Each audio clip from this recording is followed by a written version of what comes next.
I'm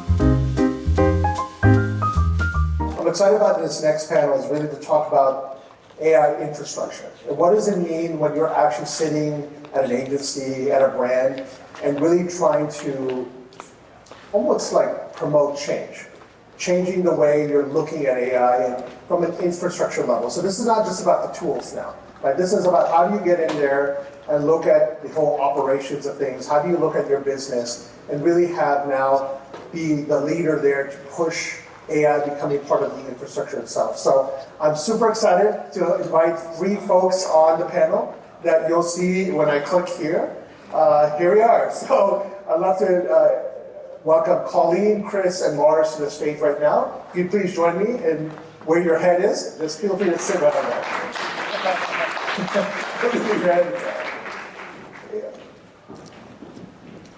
All right. I guess I am you. Perfect. Oh, sorry. Yeah, that is yours, Lars. Sorry about that.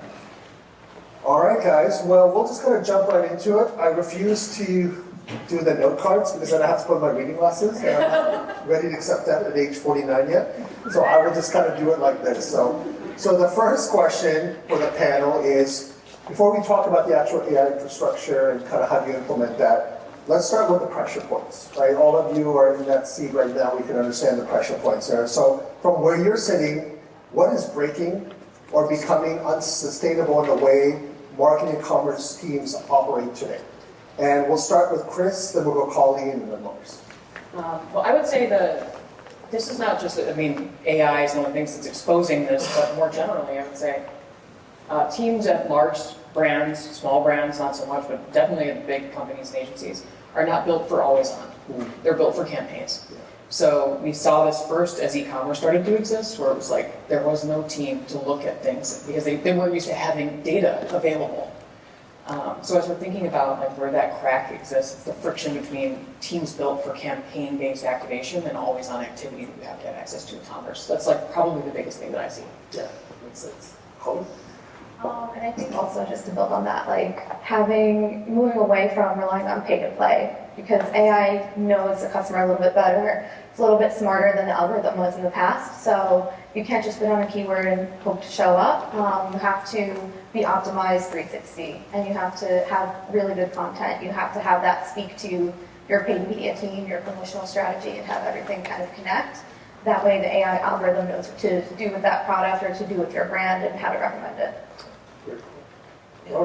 I guess maybe zooming out a little bit, but building on what Chris said, I see in some organizations you'll see they're running the playbook, but in 5 different systems, right? And sometimes it's some of the just basics of training, and I see a lot of AI experts being hired, but rather than actually really kind of training up the teams to really know how to use this and then have cohesion across those 5 systems. So they're using like literally the same playbook in 5 different systems and seeing 5 different sets of truth, and then just from a people level, like train the teams. I don't think you necessarily have like almost a systemic training relative to that, and then you can run the playbook across all of those.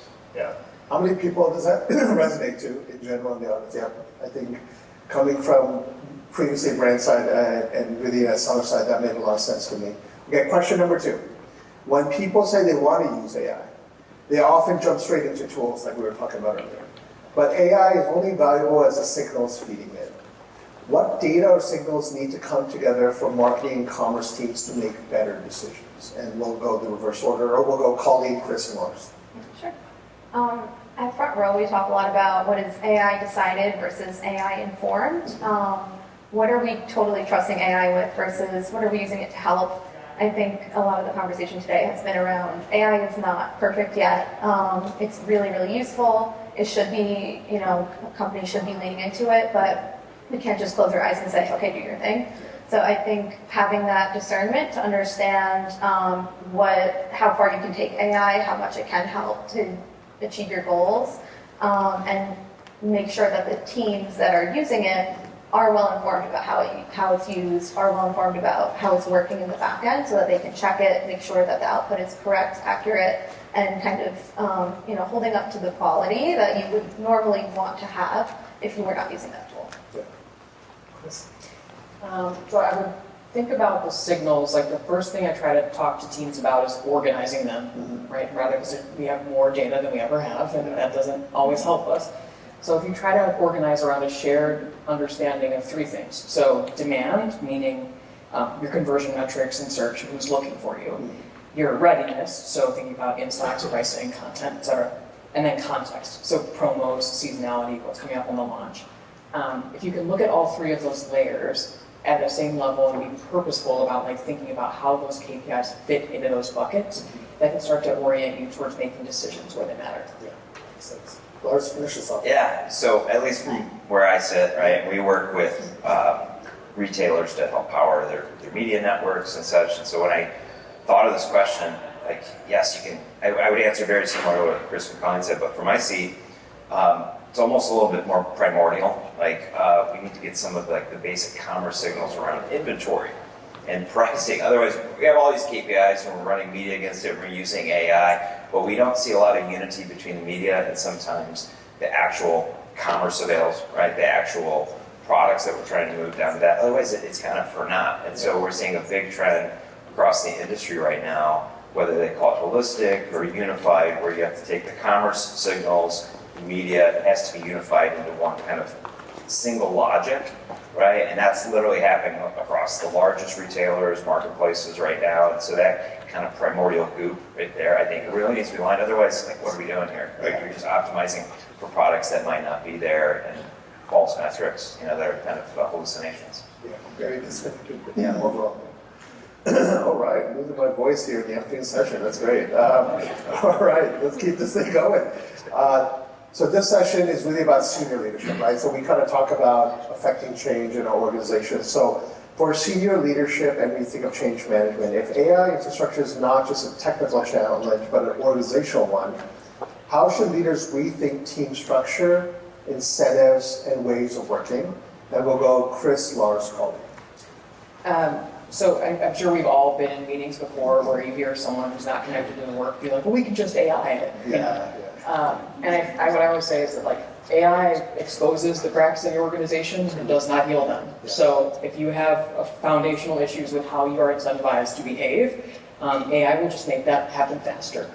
So if you especially are an organization that punishes change or failure and doesn't think about iteration and progress and how to not be perfect all the time, you're going to see that explode when you start to be able to iterate as quickly as you can with AI. So I think like when you're starting to think about how to implement AI in an organization, before you even get into the AI conversation, you have to think about what are we actually trying to achieve here?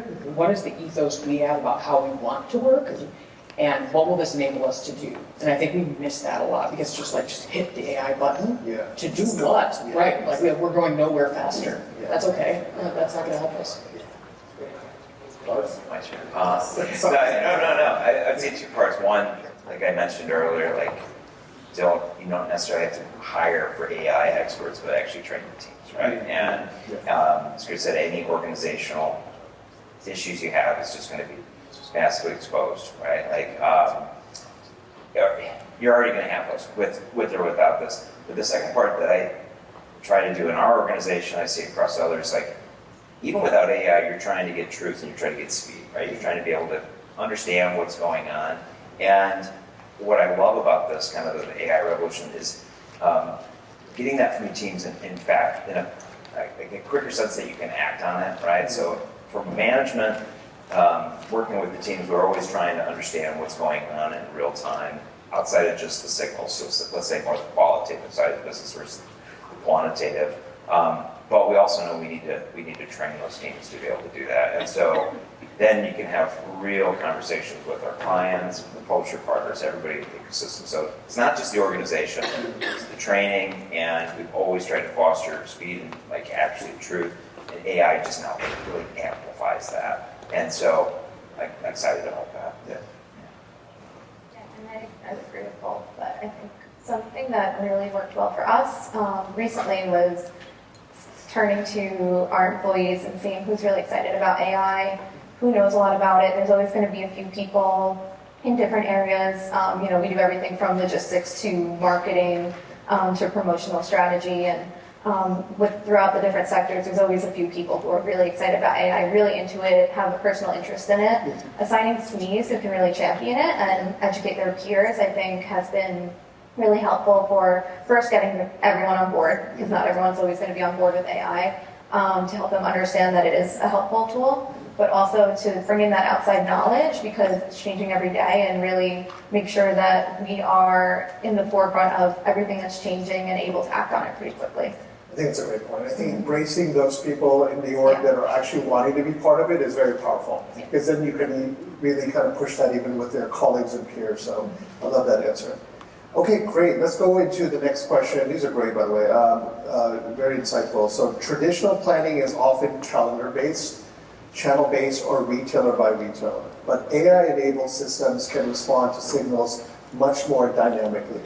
How should planning evolve? And Lars, you get to go first this time. Sure. And Colleen. Yeah, I would say first, like, ditch the calendar and just set guardrails, right? Like, so you can fundamentally change that after some of the things we already discussed have happened, right? If you trust the data, the signals are unified, all that. But primarily, ditch the calendar, go with the guardrails. That would be the answer.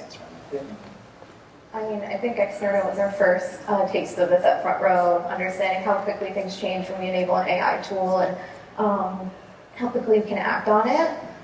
We have really good relationships with our clients. We're able to, communicate with them every day. We're very lucky in that regard. So they trust us, we trust them. If we notice an opportunity because of our AI tools recommending something or shifting something quickly, we can act on it quickly.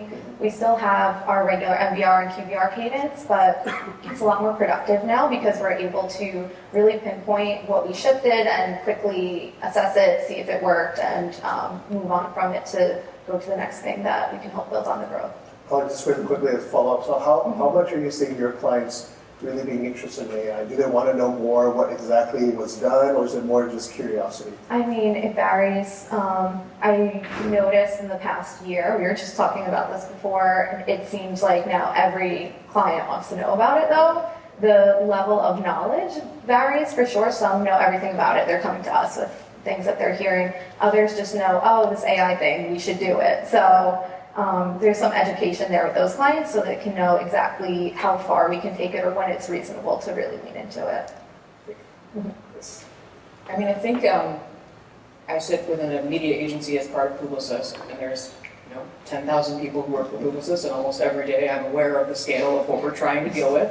And I think what works is when you deputize people to build like cross-functional pods. And that is something that large agencies, brands, teams struggle with because inherently there are 4,000 people who sit on one agency team, right? So I think as we're thinking about really truly bringing an always-on health layer to it and then ditching the calendar in terms of planning, but being calendar-minded when things are happening, right? Because that's the other thing that we're struggling with is that, like, how can you react quickly when you have a group of 1,000 people supporting a business, right? So making sure that you're deputized, and again, you're thinking about the organizational principles, which is that, like, we're going to have 5 people in this room. You're going to be very clear on which disciplines you represent, and go do it.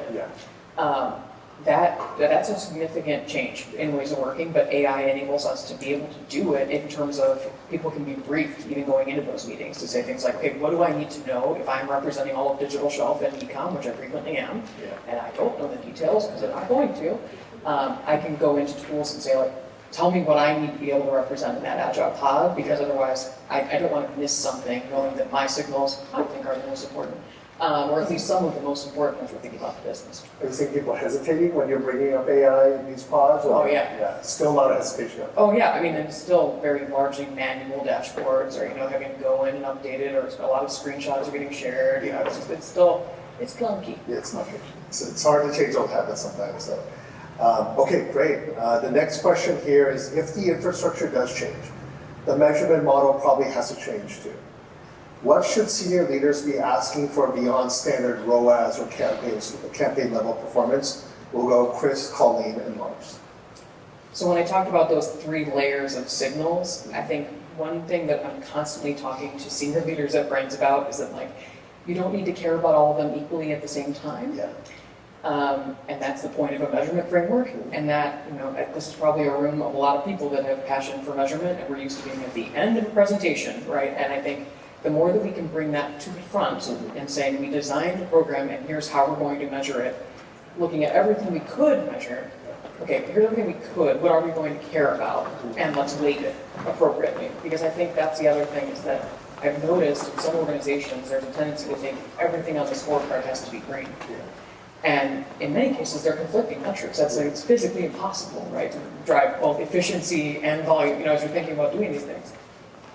So I think it's all about being really disciplined about saying, what are the KPIs and those three layers between demand, readiness, context, to determine how will this be effective. And it's not always going to be ROI. I think I sit in marketing, so I'm used to people having ROI. You can optimize yourself right off a cliff that way. So you do need to be purposeful about looking at the suite and looking at the menu and saying, what do we care about today? And what are we going to care about? What's the long-term indicator of success? And what are we looking at hourly, daily, weekly, monthly, etc.? Yeah, and similarly to that, just understanding, the ROAS might drop, but there's other things happening, so it's all playing together. Something that we've been doing is we've been pairing organic and paid more closely together. My role has shifted from being paid focused to being total marketing ops from organic and paid perspective, so we can make sure the two are married really closely, and that's helped us explain to clients the importance of discoverability. So yes, maybe we're not at the most efficient ROAS that we've had in the past, but we're a lot more discoverable as the customer journey changes, which it is with AI. People are shopping around more, the customer journey is a bit longer, we're also able to track that a lot better. So looking at our discoverability metrics and mapping them back to the ROAS too is, I think, the way to go now. Yeah. That makes sense. Sure. So I think, love what they both said, and this is not like a knock to it, but I had one client that came to us with this almost exact same scenario and told us, I want to ditch ROAS completely. I don't want to look at any of these metrics. I want you to give me one thing, at the recap. In this, what did we learn? Literally, I want you to zoom out from all, and we've been at these conferences now for 20 years, and it's, ROAS is broken, we all know that. We've been doing incrementality is after the fact or roadmap. There's no, I don't want any of that. Zoom out, ditch all that. What did we learn, right? And then be able to play. And it sounds so basic, right, and fundamental, but we are just at even though this is progressing so fast, AI is going to be everywhere. It's like describing air, all the permutations of this discussion, and they really wanted to, building on everything else we discussed, training the teams and combining the systems, unifying up. It's just, what do we learn from this campaign, from this process? And let's start our conversation around that. Then we can get into the KPIs and mentality and all that. But I really like that, and I know it's a little utopian, but that's the answer. Yeah. I think it's really cool that there are clients that are starting to look at it that way, right? Yeah. Instead of just being, like you said, performance driven. So I think we are starting to see a change out there, which is great. Okay, final question for the panel. To make this very practical, let's close with a 90-day challenge. If a senior leader in the room wants to leave today and start building better AI infrastructure, what is the one thing they should do in the next 90 days? And we'll go Colleen, Chris, Lars. I think the number one thing, audit your data infrastructure, audit your content infrastructure, make sure you have a really strong foundation and everything is clean and organized in the back end before you start feeding a system to make decisions for you. I'm more of a theme. I definitely think that you should do that. I think a lot of places aren't ready even to do that yet. Yeah. Because again, with AI exposing cracks in the organization, are you aligned on what your goal is as a team, as a company? And then we can talk about how AI is an enabler. Yeah. But I think so frequently people go straight to from steps 1 to 3. Yeah. And it's well, we did AI to what end? And that's not a verb, right? So to do what are we meaning to drive? And I think that can also be pretty powerful in a room to say, can we just take a pause? We're all aligned. What are we doing? What is the plan? Great question, and I actually have another example but somebody else did this. They found one task that was unanimous around the entire organization, something that did, so for this 90-day challenge. and just automate that one thing. Fully automate that one task that touches the entire organization. You have this unanimous like type task, and fully automate. I mean, like go deep end and automate that, and then reverse everything that we discussed here. Like, what did we learn from that? Train the teams to bring, and now it's meaningful, it's applicable, it's something everybody can learn from within that organization. So pick one task, fully automate it, and dissect that over the 90 days. Yeah, no, I love that. Well, I want to thank all of you. I think what I'm taking away from this conversation again is like AI and thinking of AI as part of your infrastructure is not like a future state. It's conversations that are happening today. But I think to all of your points, it's about asking the right question. The smart questions of when we do think about implementing AI into our infrastructure, you guys are leaders here as you go back, is like, what is the ultimate goal? What are we trying to accomplish? And let AI be able to plug in and see where you can work. Not to be scared to implement it, not to think so much of it as ROAS, but really test and learn it and really see where it may make sense for you. So I want to thank all of you. Thank you so much for being up here.